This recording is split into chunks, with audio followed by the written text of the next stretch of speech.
By far the most commonly used hammer by engineering personnel is the ball peen type. Always select a hammer that is the right size for the work, as with this chiseling job. Here, a 1 kilogram type is used to provide a solid blow.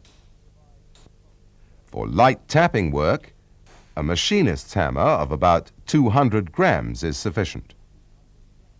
No matter what hammer you select, the basic rules for use will apply. Before using a hammer, check the security of the head, the condition of the head, and the condition of the handle. Let's examine each point in detail. The head must be firmly attached to the handle. If the head is at all loose, don't use the hammer. Get it fixed. Inspect the face of the hammer for chips, splits, or cracks. Once again, don't use a hammer that is damaged. This hammer is in perfect condition. This hammer is unsafe to use. Notice how the face is scarred, chipped, and mushroomed. Metal chips can easily fly off this hammer and cause an injury to anyone in the area. Wooden handles should be free of grease or oil and not be split or cracked.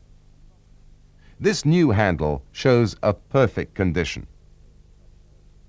This handle, however, shows a dangerous condition.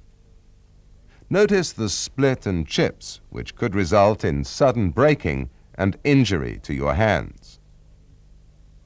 Keep your hands as clean as possible.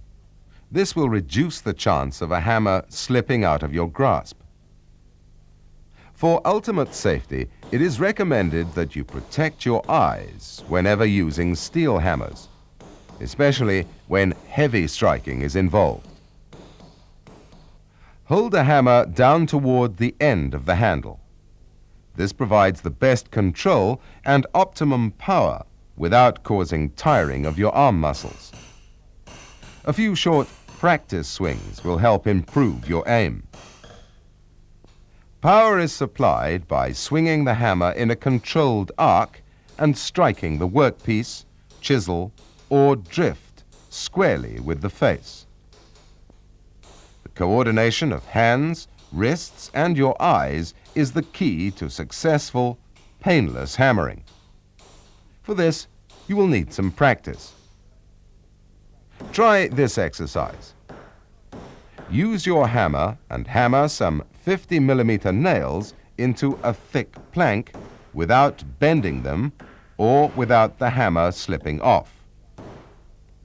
When you can drive in a nail with a maximum of 3 blows and not bend a nail, then you are well on your way. Remember to try and strike flat onto your target. The wrong angle will result in a bent nail.